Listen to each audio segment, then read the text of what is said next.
Okay, today on Okie Mountain Outdoors, we're going to talk about the pros and cons of using aftermarket parts. It's rained here all week. I hadn't got nothing done, but I thought I'd put together a little video here and talk about aftermarket parts. And there's probably two reasons why you would consider aftermarket parts. That would be performance wise, like I got the West Coast bark box on my 400 here, and I got the foam filter on my 500i. That would be the performance side you buy in aftermarket parts. The second side would be for cost, and I'm going to talk about some of the things I was running into, some of my opinions. This would be kind of like a video if I had to give it a review, what I would say about it and giving it a review. So it's just my opinion, my experience. So stay tuned. So on the performance side, I've been using West Coast products. I have had no issues whatsoever out of the products. The only thing I can urge you to do is save your old parts. See, I put my OEM air filter back in this box, and I kept my muffler cover from where I put the bark box on. So save all that stuff because you might need it in the past. You might want to, trade the saw, get a new saw, and you might, want to keep the stuff for your other saw. Now I purchased this Forester Platinum feather light bar. It's been over a year now, and this bar has held up really good. It's only like $37 for this bar. I did a video where I did compared the weights and all that. I might try to leave a link to that in the to that video in the comments. But this bar has held up excellent, and I got a ton of use on it. I can definitely say that this is a good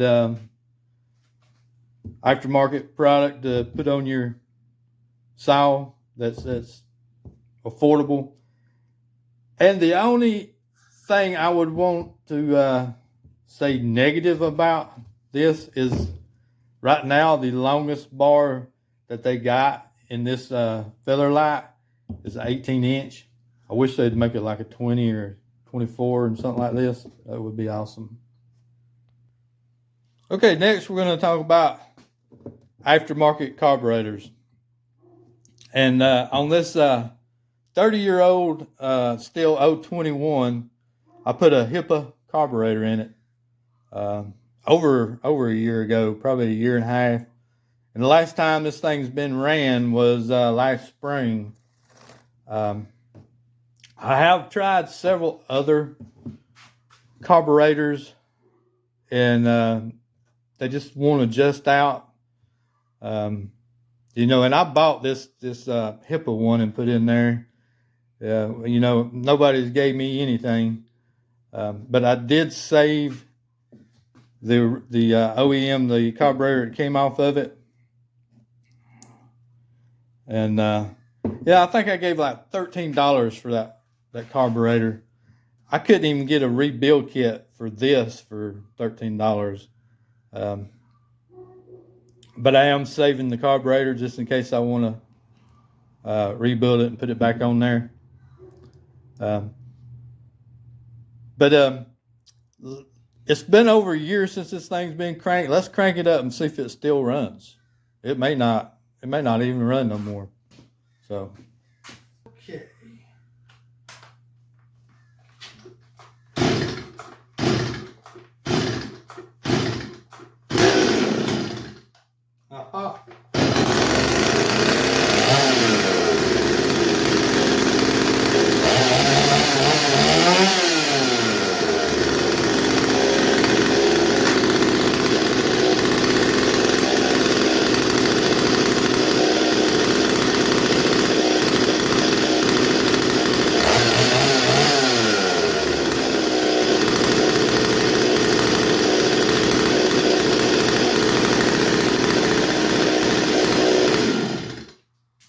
mean, the idle's a little high on it, but it's still running.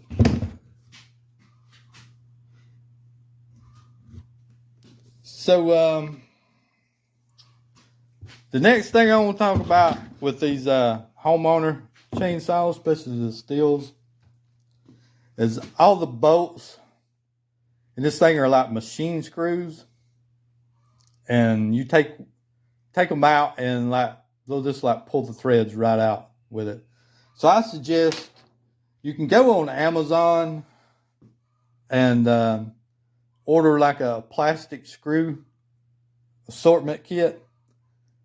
And that's what I suggest if you got a homeowner saw and you strip the threads out. Just go on there and get assortment, little plastic box full of plastic screws. Now I bought a 550 that came without a clutch cover and a bar and chain, and I looked at the OEMs.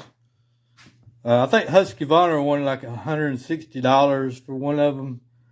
There was some other places. I think I found them as cheap as like 130 something. But being since I gave $160 for the 550, I opted to order an aftermarket side cover. And I ordered this off Amazon. And the part number is 5018462. Now you can tell this thing is not as heavy as the OEM. It's not too much lighter, but it came with the chip deflector, the brake, and the chain adjuster. It did not come with the captured bar nuts. I had to order those separate. I think I gave $38 for the cover, and I gave $8 or $9 for these captured nuts. So, you know, I got $40-something in it, which is a lot better than buying OEM. You know, and it's still metal, so it's still a lot better than a plastic one. But the only thing when I got this was the chain adjuster did feel kind of janky, I guess would be the right word.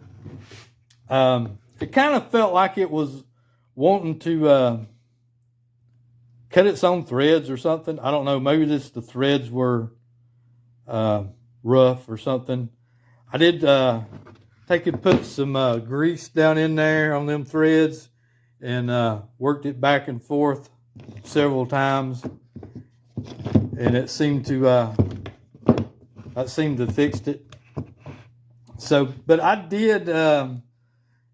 I took the clutch cover off my 545 Mark II and put on the 550, because if you can remember,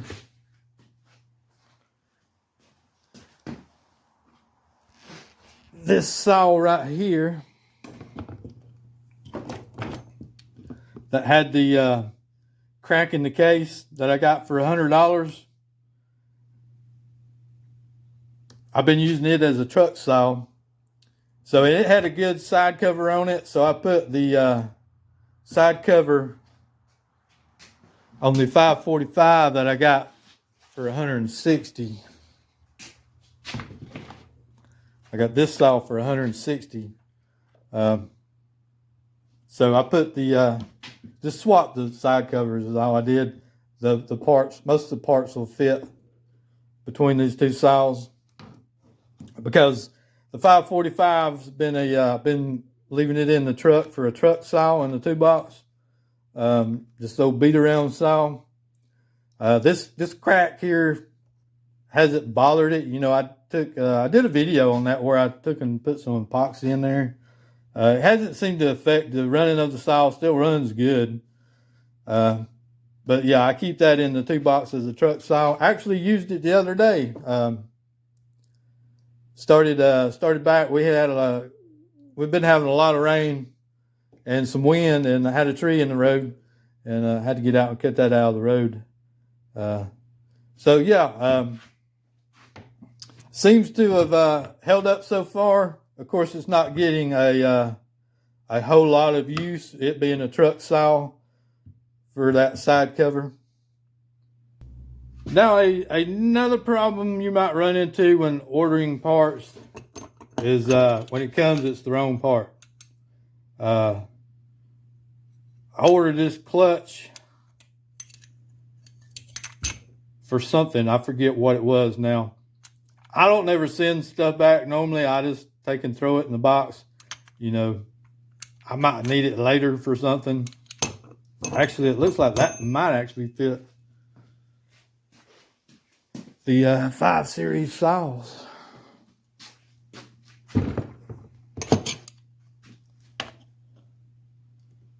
I believe it will. So if I ever need another clutch, I have an extra clutch. But yeah, I ordered that for something and it was wrong. So that's one thing you might run into when you're ordering aftermarket parts. It may or may not fit exactly. But like I say, I got a couple boxes of parts that I just throw stuff in. Keep a lot of used parts because I'm bad to buy like used stuff that's tore up and fix it. Especially in the springtime when everybody's getting stuff out and won't run, they'll just put it on there for sale for like $10 or something like that. And say it doesn't run, I'll get it and fix it. But one thing you need to do when you're doing stuff like that is do your research. Because I bought this top handle saw, I thought for cheap, but there's no aftermarket support for this thing. I had to buy this clutch cover for it, a new clutch, had to put a bar and chain on it and everything. So I had to order it off from Husky. And I wound up with almost as much in this saw as I could have went and bought a brand new saw for. So you need to do your research on this stuff and make sure there is some aftermarket support for it. And, or, you know, you'll wind up like me. I could have went and bought a brand new saw and maybe put $30, $30 to $50 and had a brand new saw. But, the last thing here is spark plugs. Sometimes you order some of this stuff and it comes with plugs. I don't never use these plugs. That's a sap. You see all that Chinese writing on it. I don't ever use those. I try to use like an NGK or you know a Husky plug or something like that. That's the old plug right there. But I did try these E3 plugs. It has the double electrode. Supposed to split your spark or whatever. Me personally, I didn't see any performance gain from these at all. I don't know if any of y'all use these and got anything extra you thought out of it. You know, let me know. I didn't see nothing extra out of using those. But you know, it did work. But I use a quality spark plug, NGK, which I've heard NGK's had some problems with their plugs. I haven't run into any of that. But I just thought I'd throw that out up there about plugs. Use a quality plug. You'd hate to put something cheap like that in a saw and start having problems and not be able to cut because you got, you know, a 50-cent plug in it. I hadn't even took this out and looked at it. You know, it looks all right, but who knows? So yeah, for the last week and a half, it's been raining every day. Too wet to do anything. The ground is rotten. It's not raining right now, but you can see it's threatening the rain. So maybe we'll get back to cutting and doing some stuff one day. I was thinking about getting me a wood lathe and start like turning bowls and maybe making some vases, and that'd give me something to do on days like today when there's it's too wet to do anything else. I've been cutting some of the cherry burls off my property here. Well, this is not a cherry burl. This is what I call sourwood. Kind of interesting looking. But if y'all like to see some of that, let me know. I'm still watching some videos trying to pick up on how to do a lot of it. Thanks for watching.